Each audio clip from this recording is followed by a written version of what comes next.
Hi, I'm Andrew Weiss. Welcome to Carnegie. We're delighted to see so many people out here today to listen to Andrei Kolesnikov, a senior fellow at the Carnegie Moscow Center, who leads our work on Russian domestic politics. Andrei has a very long and distinguished career in both the world of domestic politics analysis and as a journalist. Before coming to Carnegie, he also was at the New Times, at Izvestia. He writes political columns a couple times a week for places like Vedomosti, Forbes.ru, and is one of the most prolific writers on Russian politics today.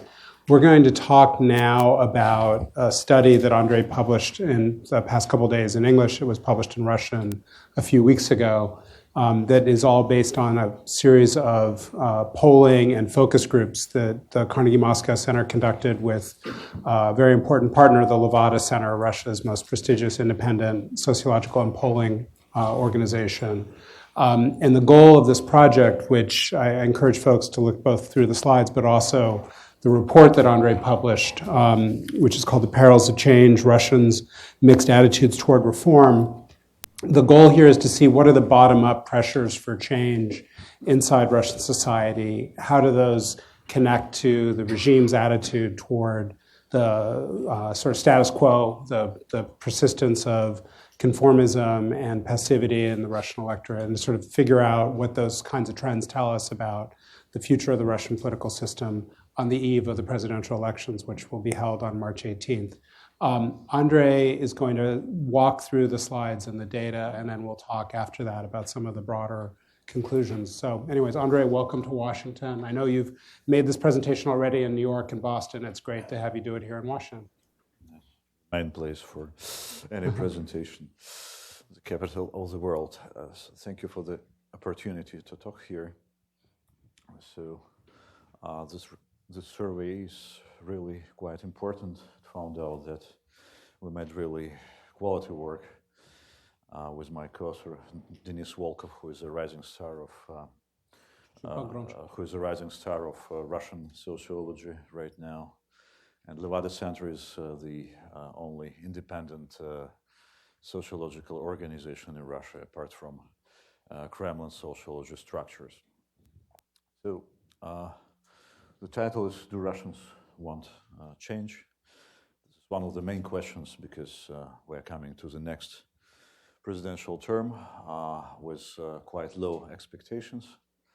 The same president, presumably, the same agenda, the same actors, political actors. We can discuss it later. But it was a reasonable question because we must know not what elites think. There are a lot of surveys concerning elites' opinion, but we experience a lack of research about opinion of average Russians concerning possible reforms, possible changes, possible modernization of Russia. So the first slide. This is a picture. This is a big picture. Paradoxically, you can see that more than 80% of the population want changes. So to say, against the mainstream understanding of expectations of Russian population. 42% are for decisive and radical change, 41% for gradual change. Only 11% say no, they don't want any changes. But this is only the big picture, and the devil is in details, as we know. For example, here is such a myth that Russian youth is the most active actor in a political sense. There are a lot of new young faces during protests in the streets and squares in Russia, not only in Moscow, but in big cities somewhere in Siberia or Far East. And here is the myth that Russian youth is ready to change everything and begin a revolution This is not so. You can see here that the youth, in a sense, that this category of people is 18 to 24 years old. This is the most conservative, most cautious, so to say, part of the society, even if we compare it with elder group 55 plus. You can see here that, for example, middle-age groups want more changes. We have very simple explanation of this phenomenon. This kind of youth is, so to say, irresponsible for anything. They were born under Putin. They are living under Putin.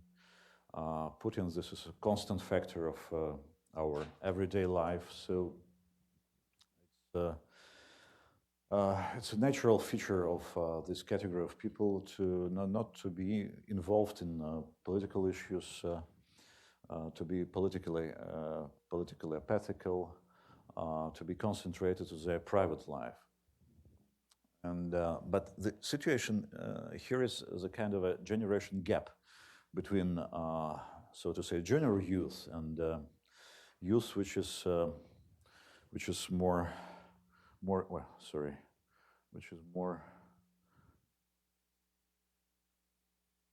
responsible for something.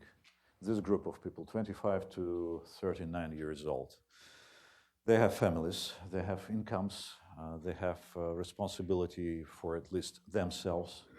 So they are ready for more changes, more. They express demand even for political rights, even for economic change or something like that. This is also youth. And the last note is all these young faces which we can see in the streets. This is a minority. Majority is right here. The next very important thing. Yes, 42% of the population for radical changes, but we are talking about lower classes. They simply want normal life, better life, not more. If Stalin will deliver a better life, it's okay, they will accept it. If Putin, they will accept it. If somebody from the liberal flank, yes, that will do. But primarily these groups of people, they're waiting for something from the state, from the iron fist, from the strong side of our reality.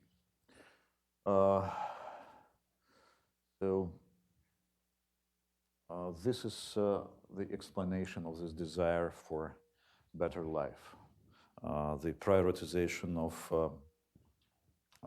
goals of any reforms, any changes.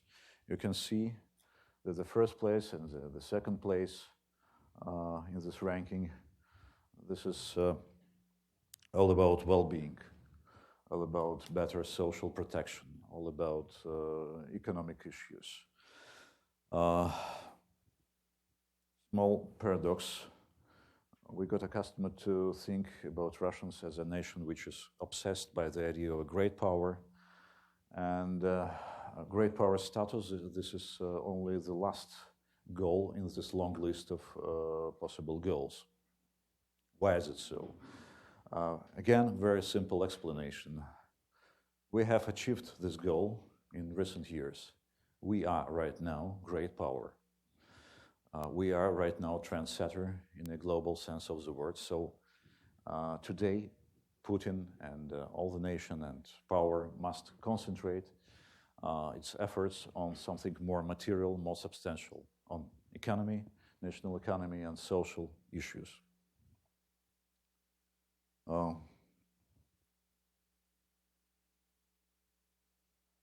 This is one more explanation of this understanding of this great power status. This is a phrase of one of the respondents of the focus groups in Moscow. It is time to work on Russia's domestic policy because foreign policy seems to achieve its goals.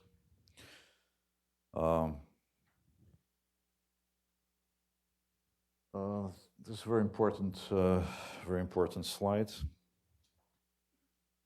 You can see here that the majority wants more state interventions, more state delivery of different services, relocation of resources, price regulation. Paradoxically, living in a market economy for many years, people want price regulation. By the way, right now, annual rate of inflation in Russia is unprecedentedly low, 2.2%. This is January to January. But until now, people want price regulation. You can see here that only 17% want, 16%, it seems to me, want market economy, completely free markets.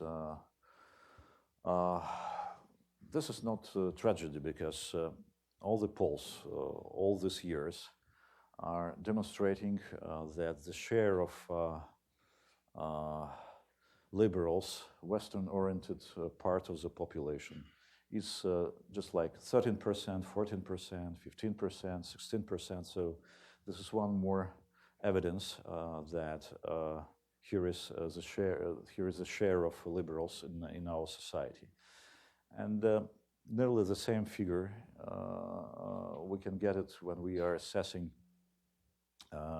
approval or disapproval of the annexation of Crimea. So this is plausible picture. And here is a very important quotation from one of the focus group respondents. This respondent describes his understanding of the prevailing views in small cities, in rural territories. These people want Comrade Stalin to come back. They want all rich people to be shot. They want kind Comrade Stalin to come back and save everyone and redistribute national income. This is not prevailing ideas, but quite typical in everyday talk among average Russians. So another group of people, Muscovites, very special group, which is more advanced, which lives in one of the biggest cities in the world. This category of people want more prosperity, and because of that, here we can see more demand for even political rights.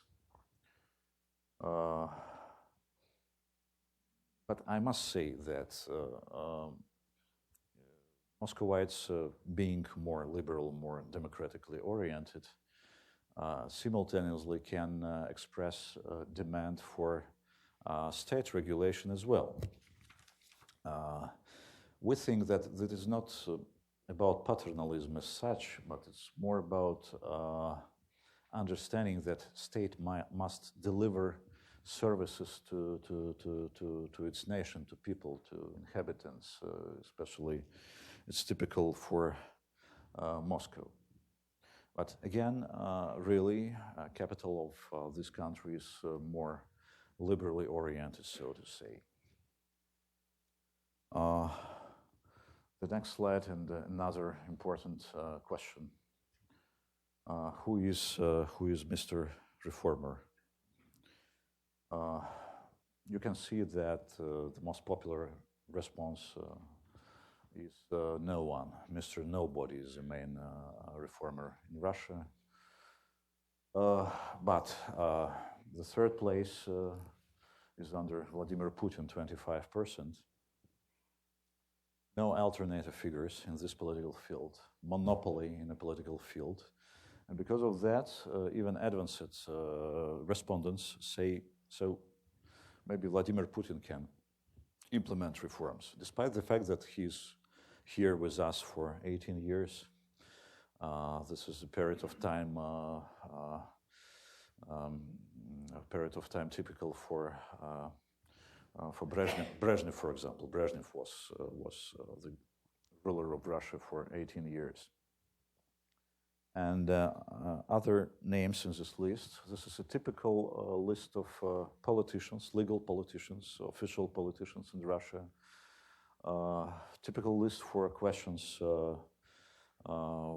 which politician is trustworthy for you, for whom you will vote the next Sunday. And the same list of names, Zhirinovsky, Zyuganov, and so on and so forth.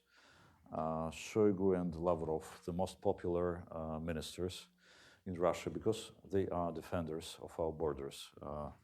Shoigu is a minister of defense, and Lavrov is a minister of foreign affairs. The main participants of the hybrid war with the West. The main actors inside the concept of besieged fortress. The last place among official politicians is under Dmitry Medvedev, and you can see Alexei Navalny in this list with 2%. But this is much more complicated story with Navalny because he's illegal. Russian electorate in any country is quite conservative and cautious. It isn't ready to support illegal, unofficial politicians. And if Navalny would be a legal, official politician, he could be overnight extremely popular, even among conservative electorate. Here is very vague demand for something new. Yes, Putin will be with us. He will live forever. He's a portrait on the wall. He's just like weather outdoors, but we need something new. And it was a survey of this summer. We made it in August, All Russia's survey. Right now, a new politician appeared in our political field. His name is Pavel Grudinin. He is a candidate of communists, not being communist at all. He is a successful entrepreneur with such a populist-like views, but non-liberal views. He wants, for example, nationalization, something like that. I think he occupies the niche for Navalny, being at the same time not liberal at all. Navalny exploits liberal rhetoric. Being populist at the same time. So it means that here is a demand for change in this list of politicians. But we didn't touch this topic in this survey because it was not time for presidential campaign. And our respondents tried to find reformers somewhere abroad, successful reformers, and somewhere in the past. For example, the classical list of successful reformers of Russia: Peter the Great, Petr Stolypin, Catherine the Great, Alexander II. When we asked about successful reforms somewhere abroad, people mentioned frequently oil-rich Arab countries, primarily, in terms of justice, in terms of good redistribution of oil incomes. The next slide, and another question. Yes, and this is a continuation of the same story. Here is kind of fatalism about reforms. By the way, when we asked the participants of focus groups what are the reasons for failure, why reformers are always unsuccessful, we have got a very good analysis of the situation. Political compromises, a lot of big country, a lack of political will, everything what experts can say about the failure of reforms. But here is a quotation which describes this fatalism about Russian modernization. No one has conducted reforms successfully in contemporary Russia. Even Putin can't fix this problem, even Putin. I must say that a lot of advanced people support Putin, being the part of middle classes, being having good incomes, having such a skepsis about everything here, but they have to support Putin because they can't see anyone else in this political field. The question was about involvement, personal involvement of people into the process of modernization. People don't want to be involved in reforms. They don't want to pay any price for it. They want to get result. Okay, you must do everything you want at the very top of political Olympus, but we are not ready to be involved even at the level of paying minimal cost for it. So frequently discussed idea of higher retirement age, for example. People are not ready to accept this idea, despite the fact that we have aging population. In the year 2030, every third Russian citizen will be pensioner. It's a great burden for Russian budget for the state. Despite this fact, people are not ready to share this burden with the state. So the same situation with social benefits which could be monetized. People are not ready to accept this idea as well. Very important and popular idea among Russian reformers, group of experts which is working with Alexei Kudrin, who is trying to present to Putin the new program of modernization, such an idea of partial payment of medical expenses and educational expenses. So if state can deliver the services for you, you must share it, understanding that this is a good option for the future. If you assess yourself as a part of the middle class, you must understand that you have to share this burden for medical expenses and educational expenses. But the majority of Russians say no to this idea. But we get much better figures in Moscow again. Muscovites understand the logic of reformers, but Moscow, this is not Russia.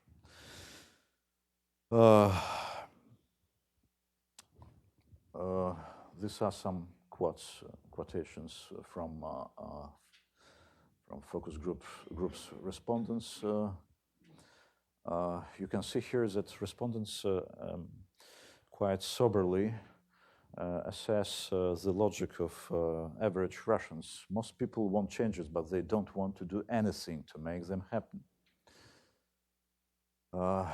Another point of view, people say that the common folk should pay the price for reforms. Why can't the oligarchs pay this price? This is not quotation from typical communist thinking. As I remember, it was quotations from a respondent which was assessed by our group of researchers as a young liberal. So the last maybe important question, what are the main instruments to change, for changes for you personally? And paradoxically, the main instrument of changes is our elections, voting, 43%. You can see very large gap between voting and other possible options to to deliver changes, to achieve changes in this country. In Moscow, we have got even higher figures concerning elections, 64%, it seems to me. But Moscow was quite active in a sense of, in this option, volunteer for public political organizations.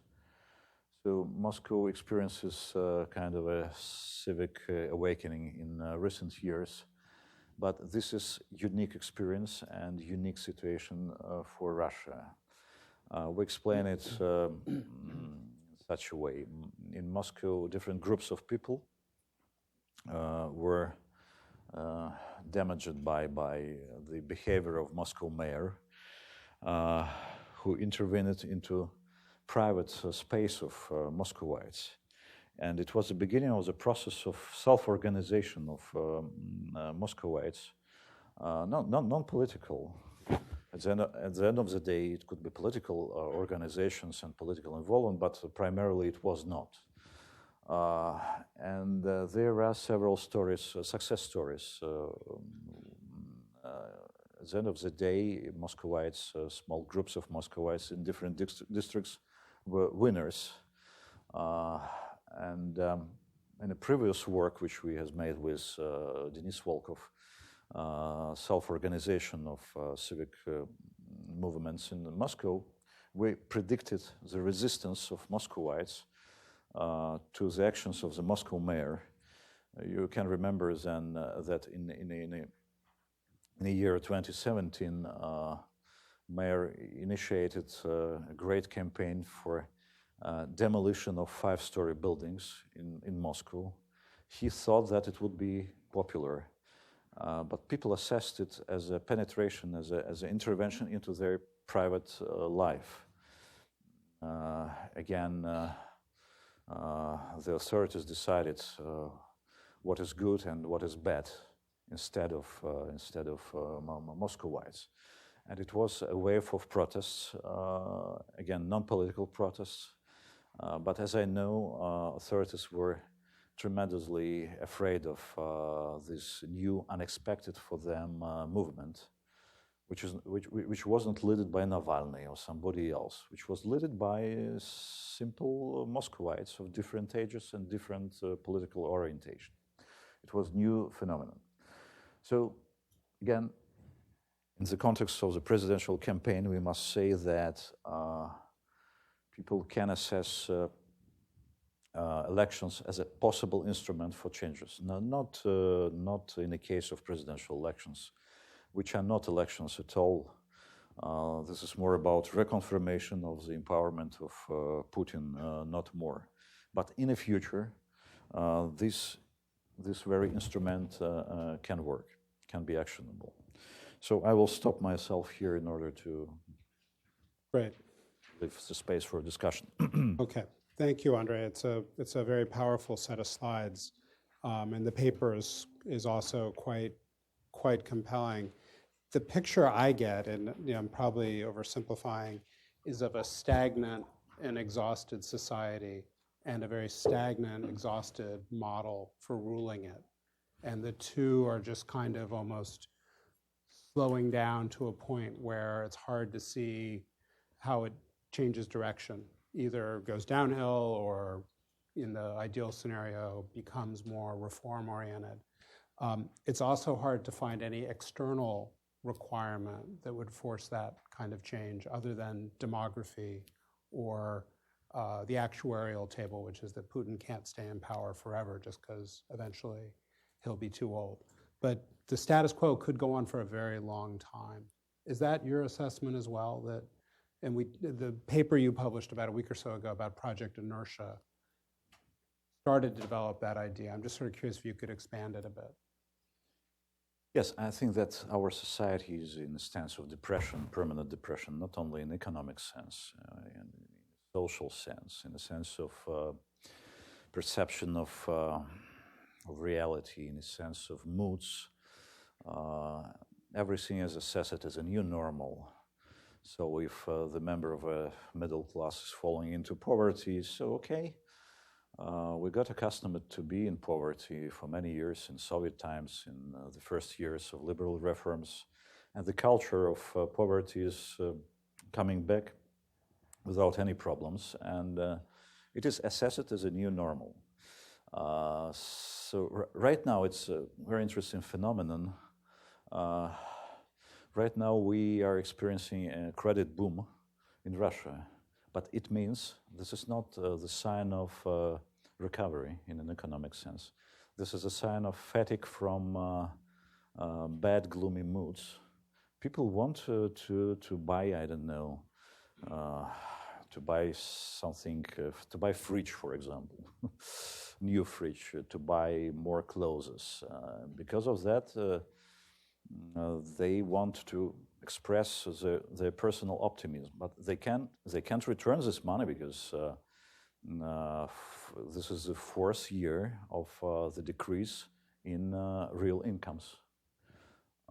You know that Putin, who is overwhelmed by the feeling of complacency, is confusing figures. He said publicly that incomes are growing. This is an increase right now in the incomes. This is not true. We are experiencing increase in real wages, in official salaries. But in Russia, we have a very big gray sector, so to say, unobservable sector. And in this sector, salaries are diminishing, deteriorating. And in some, we have a decrease in the incomes, permanent decrease. So how this economy works?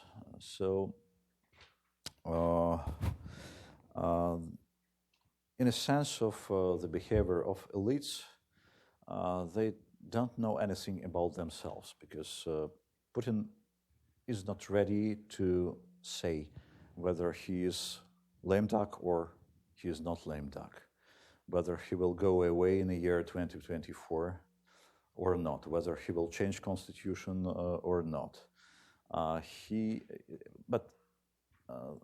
It's too early even for him to be so decisive because the first years of the next presidential term will be the years of understanding what will be in the year 2024. Before that, we have parliamentary elections of the year 2021. Before that, Putin must reconstruct the party system because everything is exhausted, depleted, and party system as well.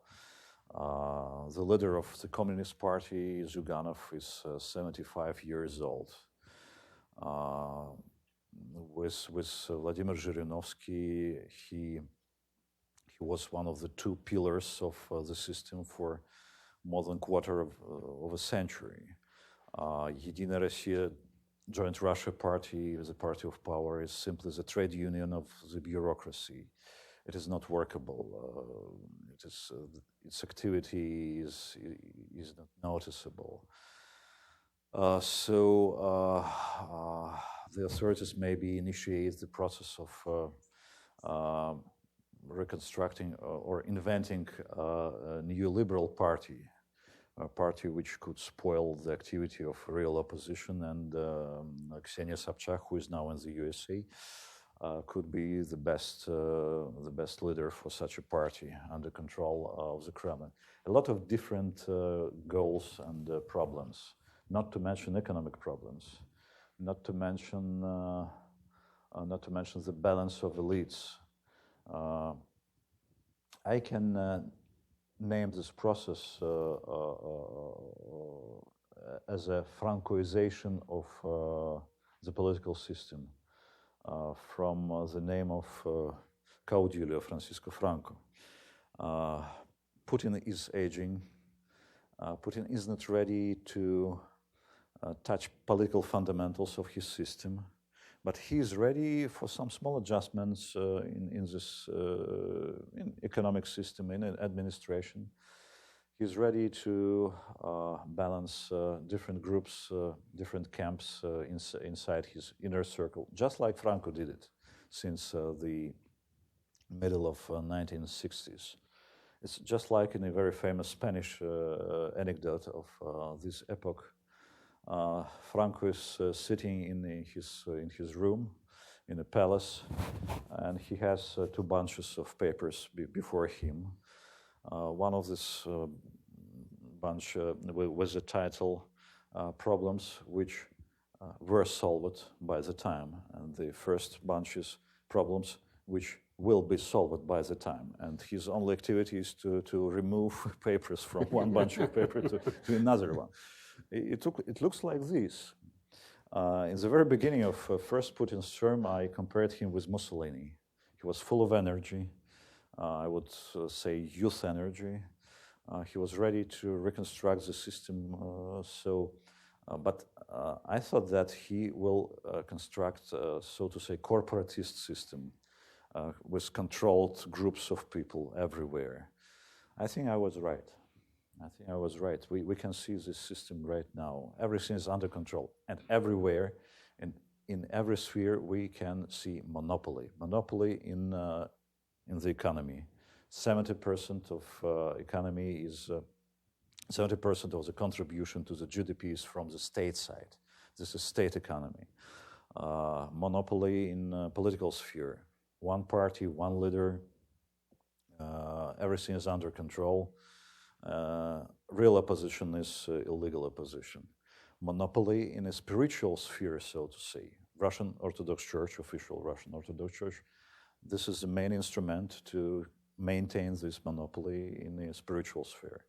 Spiritual bonds, our spiritual history, and so on and so forth. Orthodox Church is responsible for the ideology of imperialism, nationalism, and so on and so forth. So, but this system is actionable until now, despite of this depression, permanent depression. But we must be honest. We can't predict. What will be after the parliamentary elections and before the next presidential elections. I mean, the year 2024. 6 years term is too long to predict anything for sure.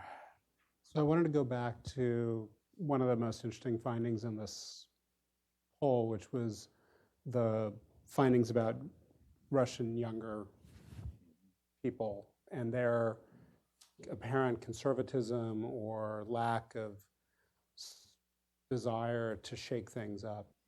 And I take the point you make about this is the only world they've lived in. And they've sort of grown up in a Putin submarine, and the submarine has moved around pretty successfully in their lives.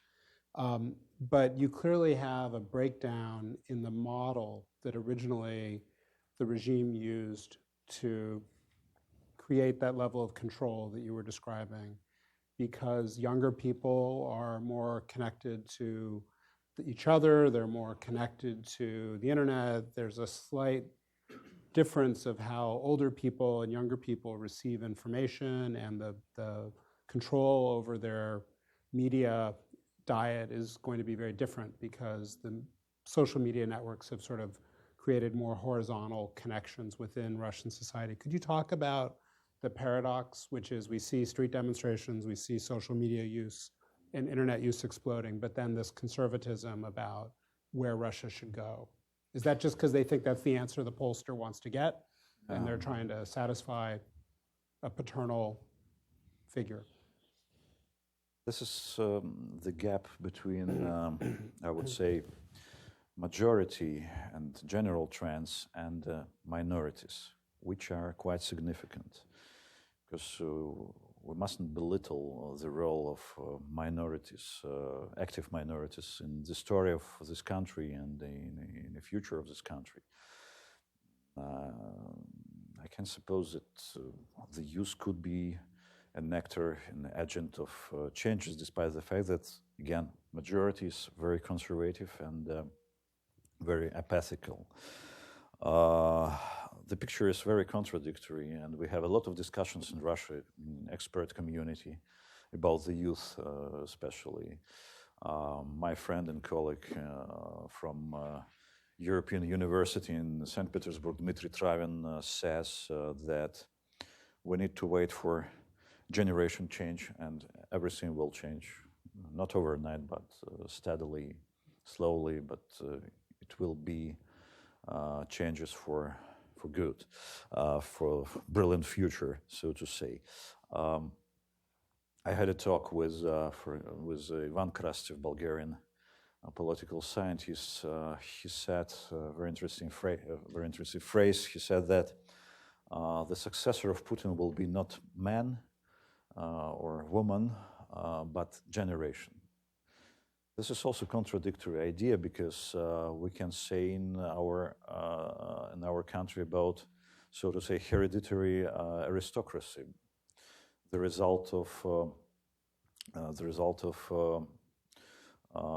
the process of transmitting heritage from high FSB officers who are at the same time controlling state companies and state banks to their sons. And this is a process very dangerous for the health of economy. When sons of Bortnikov, Patrushev, Ivanov, all of them are cronies of Putin, the sons of these guys are controlling state enterprises and state banks. So it means that we have, so to say, hereditary state capitalism, non-efficient at all, founded on this nepotism, political nepotism. At the same time, what is worrying? Here is new sociological survey of FOM. This is not Levada Center. This is more or less controlled by Kremlin. Foundation for Public Opinion. Yeah, Foundation for Public Opinion, but quite professional. And here is a new survey about the attractiveness of FSB for the people, but not in terms of political attractiveness. This is also so, but in terms of being fascinating for as a working place for the youth, and service in FSB is much more popular among the youth as well. So we can compare figures from the beginning of 2000s and the figures of this year, 2018. The youth said 18 years ago, 17 years ago, that the service in FSB is attractive. The share was 42%. Right now, the share is 76%, because it's a stable working place and stable salary.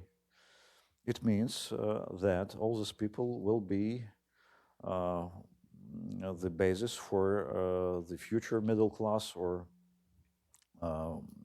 right now we have a middle class which consists of primarily bureaucrats and military men, and this is a horrible trend because if we want to have normal middle class as an agent of changes, agent of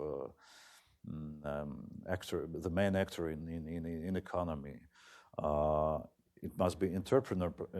They must be businessmen, entrepreneurs. But the share of incomes from entrepreneurship, one more figure, in the year 2000, it was 15%.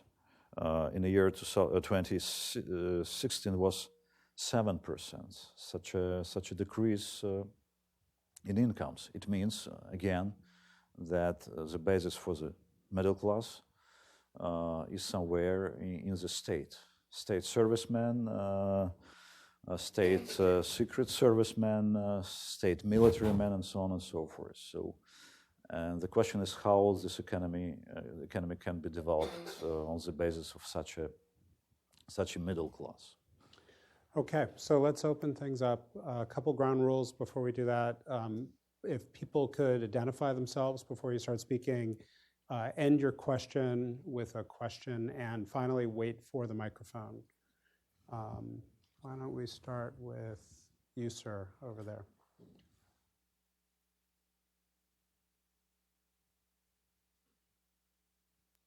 Hi, Dan Lieberman. Just two questions. First of all, Putin is running as an independent, and I was wondering what is the significance of that? And the second thing, you didn't mention Kristina Sobchak as one of the candidates, but you did mention her later as being a possibility of forming a new liberal party. I did hear her speak here the other day, and I was wondering, do you consider her a credible candidate? And if so, why would she come to the United States? And that's sort of equivalent to Trump going to Russia during the election. It seems she would have ruined her chances. Do you have any thing to say about that? Second question.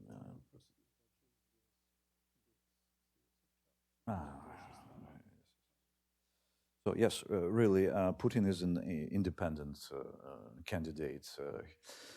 He doesn't need any support from the party, which is fake party. I mean, Единая Россия, Joint Russia. Joint Russia needs Putin. Putin doesn't need Joint Russia in that sense. Putin doesn't need even support from his corporatist structures, just like United Front, something like that. Yes, they're supporting him, but this is the game for political technologists, which are getting money from this campaign. Putin is indifferent, I think, for this activity. If you won't do it, do it. If you think it will deliver me more voices, okay, I agree with it. He's a very quiet person. He's an observer, so to say. It was a funny story, which is not about these elections, which was told by one of the insiders. It was the year 2013, the year of mayor's elections in Moscow. And Volodin, who is now Speaker of Duma, he was the main person in that time in presidential administration, responsible for political issues. And he came to Putin to his dacha with a report. So, Vladimir Vladimirovich, we allowed Navalny to participate in the mayor's elections because we think that he will get 2%, 3%, not more. It will be very good for understanding that he is not significant for this country. Putin was swimming in the pool in this time, so he began to clean himself, something like that. And he said, okay, but you are fools. You're not right. And he was right. Assessing the situation is dangerous for the system, allowing Navalny to participate. Right now, they don't want to repeat this mistake with Navalny, with somebody else. So, at the end of the day, Putin is really, he's not living flesh. He's a symbol of Russia. So, one symbol of Russia is going to the elections, he will be the winner.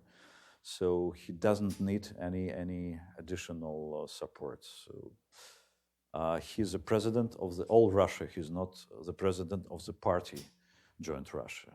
This is one more maybe explanation. This is enigma why Sobchak is coming to the USA.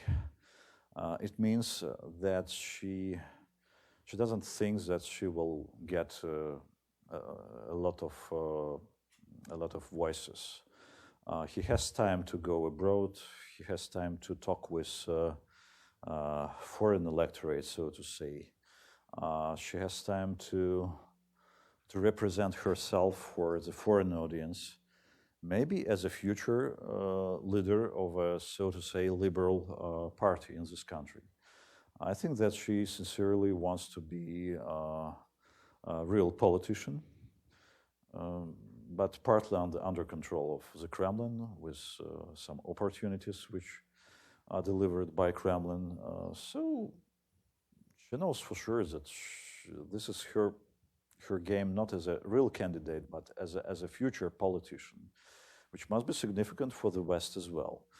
The USA is the main country in the West, so why not to visit Washington and New York in time of presidential campaign? If we continue the topic of Ksenia Sobchak, I would say that she has got a proposal from Kremlin oligarchs to participate in this campaign in order to make this campaign more, to deliver intrigue to this campaign. Young woman from aristocratic family and so on and so forth. But for the presidential administration, this is a win-win story because on the one hand, they need liberal discourse during this presidential campaign. And Sobchak can express liberal ideas. At the same time, she has a very big so-called anti-rating. She's not popular among average Russians because of her origins. She's the daughter of Anatoly Sobchak, who was mayor of St. Pete in perestroika times and in the first years of reforms, which are not popular. She's such a high society girl with bad credentials. She was a host of television reality show. So it means that speaking about something liberal, she discredits liberal ideas in the eyes of average Russians, Russian rednecks, so to say. And in that sense, this is a win-win situation for a presidential administration. We have liberal politician. This politician is not popular. You can see it. So, okay, let's go ahead. Wayne, up here. Wayne Murray. Wayne Murray, the American Foreign Policy Council. For an individual or a family, probably the most decisive and comprehensive change they can consider is leaving the country. And of course, is to leave the country, to immigrate.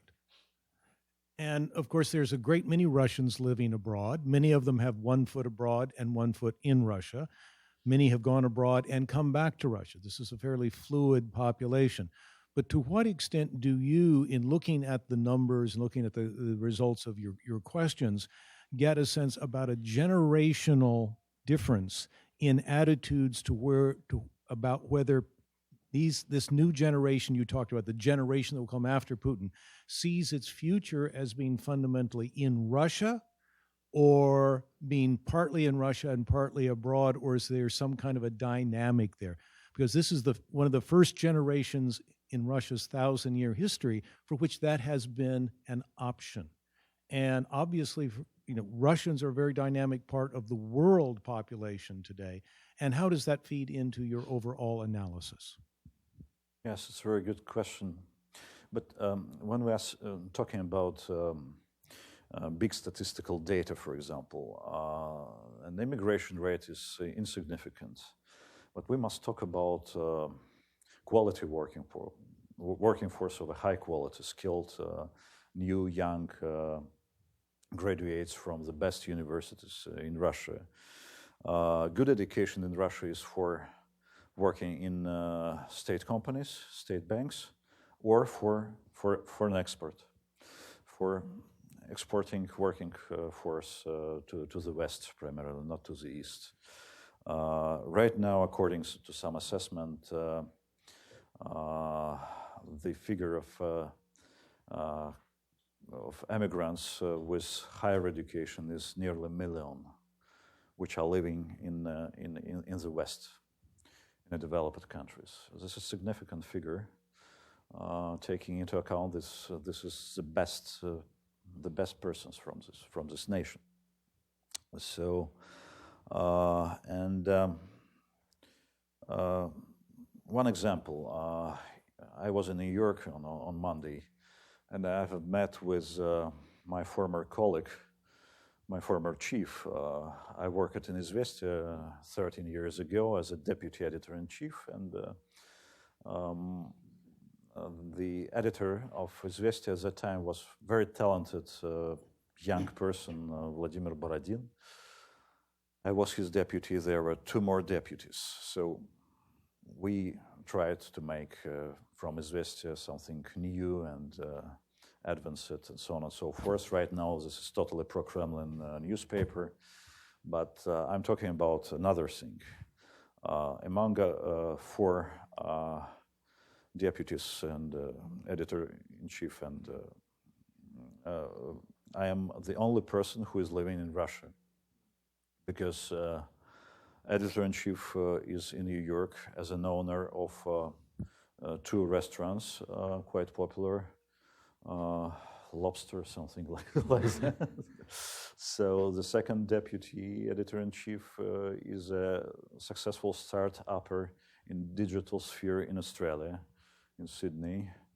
The third one, in his 50s, went to Toronto, studied learned for a year English.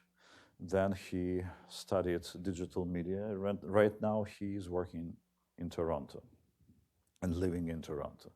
Here is 3 or 4 Russian stories, personal stories. This is an example. So it means that the situation environment in Russia is not too friendly for educated people. But at the same time, I will be cautious to predict mass immigration from Russia. This is more typical for Eastern European countries, for Baltic states, terrible figures. Right now I try to understand these trends because it is too significant. Millions of people are living more or less economically stable countries like Poland, like Hungary, less prosperous countries like Bulgaria. A quarter of the population of Bulgaria is living abroad right now. Lithuania, which we assess as a quite successful country, very pleasant for normal life, with cheap conditions for normal life. So, but people are going to the West, being inside the European Union, and maybe the fact that we are not in the European Union is a bad condition to stay here in Russia. All the way in the back. Ailey Feynman from the State Department. So this is a question that refers back to the election campaign. And we all know that Levada Center is not publishing any coverage from its polls of the election campaign. And I'm wondering how you think that's going to affect analysis, maybe not among the public, but among people like you. How are folks sort of going to understand what's going on with the election without sort of one remaining independent voice in public opinion research? Thank you. Thank you. Interesting question, but it will not have some implications, serious implications, serious consequences. Because, yes, Levada Center is a main actor in this field, and it was such a decision of Lev Gutkov, the director of Levada Center. On the one hand, they are trying to behave according to the law, because if they will publish this data, they could be punished according to the law. On the other hand, this is kind of a gesture, political gesture. We are foreign agents, so you made us foreign agents, and here is my answer, my personal answer. We will not publish this data, so be satisfied with your own Kremlin sociology, not more. But I don't think that it can influence presidential campaign. Any researcher like me can try to secretly to get this data from Levada Center in order to understand the situation. And so it's only a month left to the presidential election. So I don't. The only intrigue is whether Pavel Grudinin will get a lot of voices or not. Whether Sobchak will get more voices than 1% or not. And it's really interesting in terms of understanding the future of this political system, not understanding Putin or presidential elections as such. All right, so we have one more question. You, sir, up here. Thank you very much for the survey, Ambassador of Latvia Understatement. Well, when I looked at all these figures, it looks that there is no internal domestic political pressure on current regime to change something. Among priorities, there are improvement of social nature. That means people are quite happy to get retired in 55. There's on the very low scale demand is economic reforms, industrial reforms, anti-corruption. And they are expecting that this should be done, at least 70% are expecting that it should be done not by people, but by states, or by leaders who they don't know who will come. And they are putting on the scale Zyuganov or Zhirinovsky higher than even Medvedev or Navalny. Well, what should happen in Russia that political and young generation is less active in demanding of changes than older generation? Well, that's all what we can get from these figures. Well, don't you see the gap in assumption in the West, what actually Russian people are expecting and demanding, and what are they demanding actually in Russia? And what should happen in Russia that internal political demand for substantial changes, substantial reforms is growing, or it will be just a lucky number who will come and bring us new surprises, or wow, new era, like Peter the Great. Yeah, this is a good question, but it's the most frequently asked question in different audiences. What must happen in order to start doing something?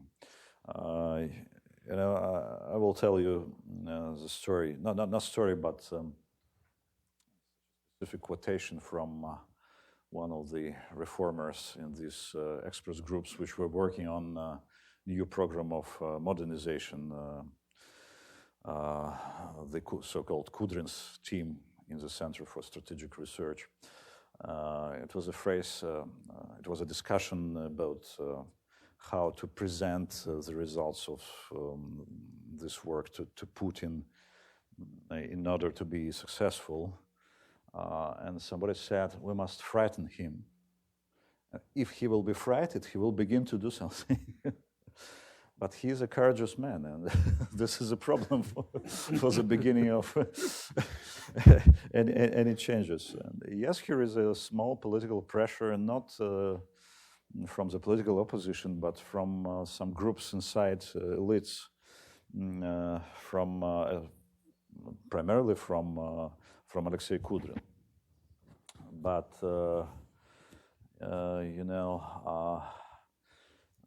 I think it's not enough to frighten Putin this way, with Kudrin's rationality, without strong emotions. Putin is overwhelmed by the feeling of complacency, it seems to me. He doesn't believe in best scenario, and he sincerely thinks that everything is more or less normal, in an economic sense, for example. But the problem is that he's not ready to touch political fundamentals of this regime, because he knows the story of Gorbachev, who touched political fundamentals and the whole country disrupted. I think that Putin was frightened by Arab Spring and the Ukrainian Maidan to the same extent as Brezhnev was frightened by Prague Spring in 1968. So it means he's not ready to democratize, is not ready for democratization and liberalization of this regime. And one more point, Putin was frightened even by the revolution of 1917. This is also a bad experience for him. And because of that, we didn't celebrate this anniversary in any official way. Okay. All right. Well, Andrei, thank you very much. This is extremely powerful stuff. Thank you. Thank you. Okay.